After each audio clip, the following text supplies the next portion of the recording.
जयंत सेठ ने अपनी जिंदगी में बहुत सारे पैसे कमाए थे। वो काफी रईस थे।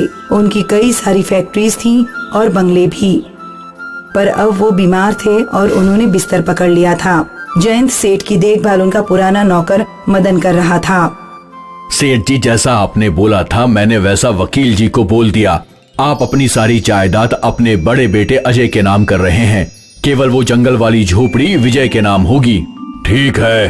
पर सेठ जी, आप तो अजय बाबा को अच्छे से जानते हैं, फिर भी आपने अपनी पूरी जायदाद अजय बाबा के नाम कर दी और बेचारे भोले भाले विजय बाबा को बस एक झोपड़ी दी। ऐसा क्यों सेठ जी? मैं जानता हूँ कि अजय कितना नीच है। वो जायदाद के लिए अपने भाई के साथ कुछ भी कर सकता है, इसलिए मैंने अपनी सारी जायदाद उसके नाम कर दी। इससे मेरा छोटा बेटा बच जाएगा। पर छोटे बाबा को गरीबी की जिंदगी गुजारनी होगी। नहीं मदन, ऐसा कुछ नहीं होगा। तुम बस देखते जाओ। मैं अपने सारे फैसले सोच समझ कर ही लेता हूँ। जी मालिक। बस मेरे मरने के बाद तू विजय के साथ रहना। जी मालिक। कुछ महीनों बाद जयंत सेठ स्वर्ग सिधार गए। इनके मरते ही वकील जी घर आए।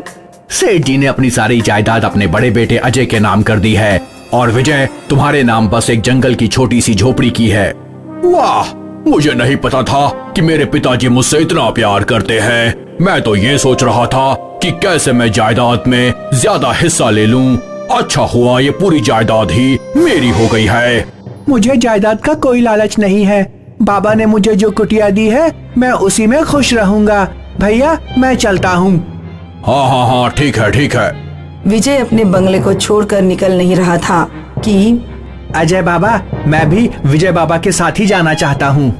तू वहाँ उस झोपड़ी में क्या करेगा? मुझे सेठ जी ने आज्ञा दी थी कि मैं विजय बाबा के साथ ही चला जाऊँ।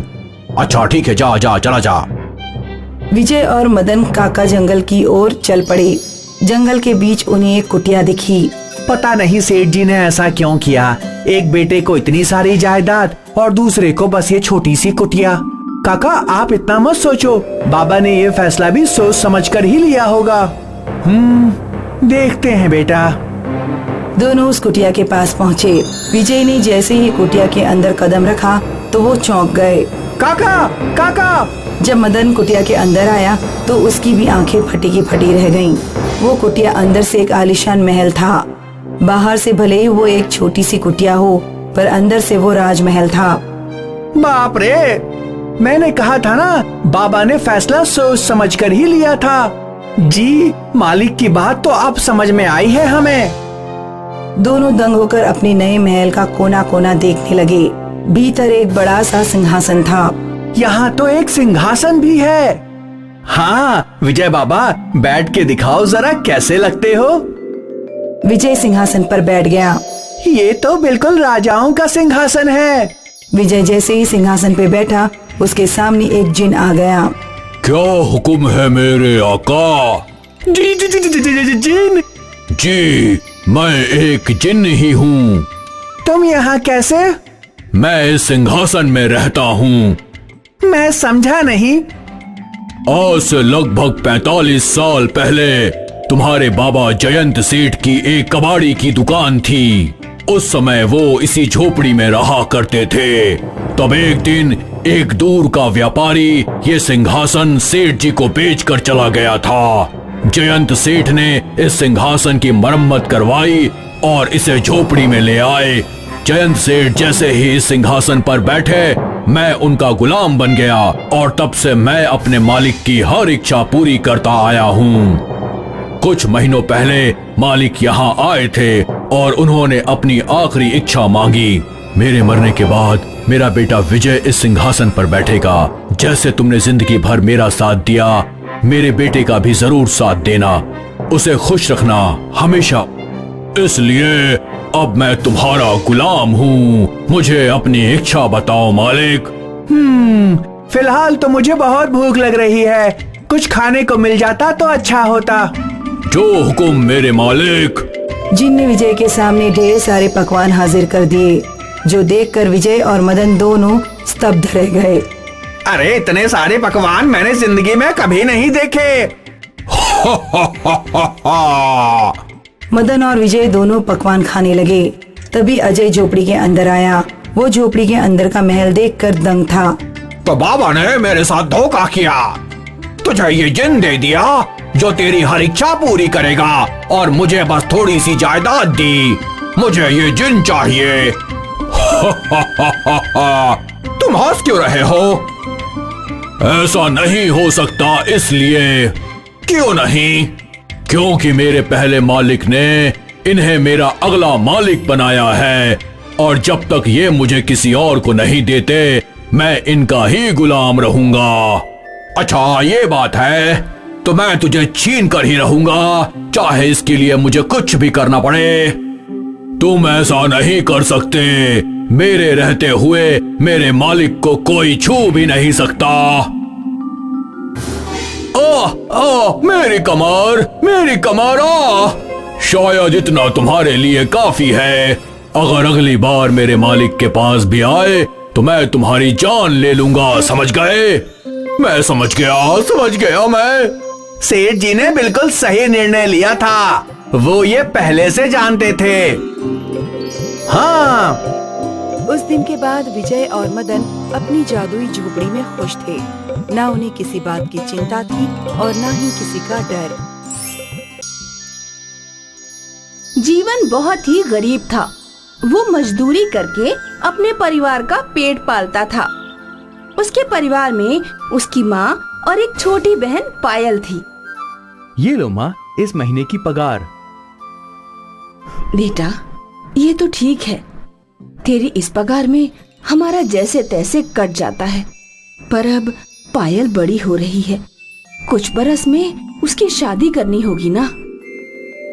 हाँ माँ, मुझे पता है, इसलिए सोच रहा हूँ एक और काम ढूंढ लूं। कैसा काम बेटा? कल लल्लू मिला था, बोल रहा था बाहुबली सेठ को खेतों की रात की निगरानी के लिए कोई आदमी चाहिए। मैंने उसे बोल दिया कि मैं कल से आ जाऊंगा। पर बेटा, तू दिन भर इतनी मेहनत करता है और फिर रात भर जागना कैसे होगा? हो जाएगा सब माँ, तुम चिंता मत करो। अगले दिन से जीवन ने दिन में मजदूरी और रात में निगरानी करने का काम शुरू कर दिया। वो बारिश का मौसम था। सुबह जब जीवन वापस अपने घर जा रहा था तो उसने देखा कि रास्ते में पानी भर चुका है और एक बूढ़ी औरत वहाँ खड़ी है।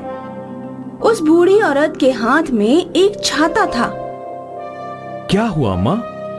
पानी भरा हुआ है, मैं कैसे आगे जाऊंगी? बस इतनी सी परेशानी, मैं तुम्हें आगे छोड़ देता हूँ, आओ।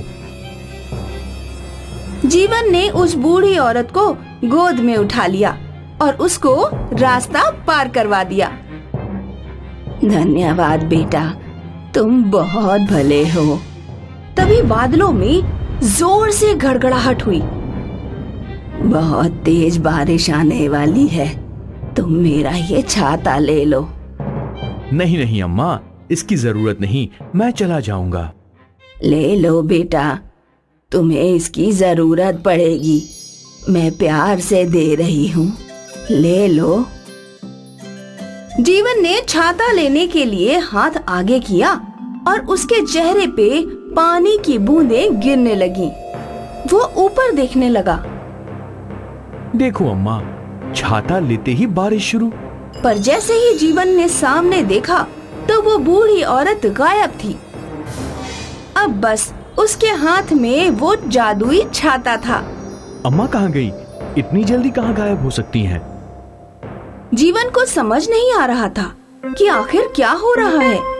बारिश आती देख उसने वो छाता खोलने की सोची। जैसे ही उसने वो छाता खोला तो छाते के अंदर प्रकाश ही प्रकाश था। छाता सोने की तरह चमक रहा था। ये क्या अद्भुत! जीवन ने वो छाता बंद किया और भागते हुए अपने घर आया। माँ, छोटी।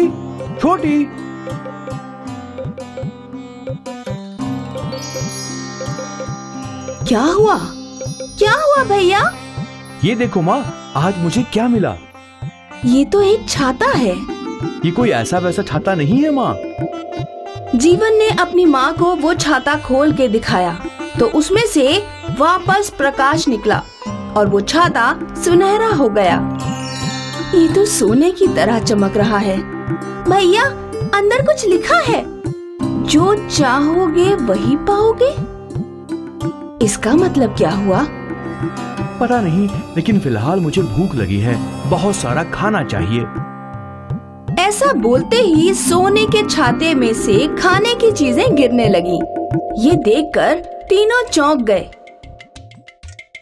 ये जरूर कोई जादुई छाता है। अब बोल कि तुझे सोने के सिक्के चाहिए। ठीक है, मुझे ढेर सारे सोने के सिक्के चाहिए। सोने के छाते में से सोने के सिक्कों की बारिश होने लगी। सोने के सिक्कों की चमक देखकर तीनों की आंखें चौंधिया गईं। बाप रे, इतना सारा सोना! भैया, ये छाता आपको कहाँ से मिला? वो मैं घर लौट ही रहा था कि जीवन ने उसे उस बूढ़ी औरत की घटना बताई और साथ ही बताया कि वो किस तरह से गायब हो गई। हम पर भगवान की कृपा हो गई। ये देख बेटा, मैं सोच रही थी कि पायल की शादी कैसे करवाएंगे, पर अब हमारे पास इतना सोना है कि हम सारे गांव को बांट सकते हैं। ऐसे ही करेंगे अम्मा। जीवन ने अपने हाथ से एक मुट्ठी सोने के सिक्के अलग कर दिए। इतने हमारे लिए काफी हैं। बाकी के सिक्के गरीब गांव वालों को बांटकर उनका भी भला करेंगे। हाँ मेरे लाल। फिर क्या था, जीवन ने वो सोने के सिक्के गरीब गांव वालों को बांटना शुरू कर दिया। ये बात लल्लू ने बाहुबली को बताई। हाँ मालिक, वो जीवन सारे गांव में सोने के सिक्के बांट रहा है। कल तक तो खुद ही फकीर था, पैसों के लिए दर दर भटक रहा था। अचानक उसके पास इतना सोना कहां से आ गया? हो सकता है उसे हमारे खेतों में सोना मिला हो।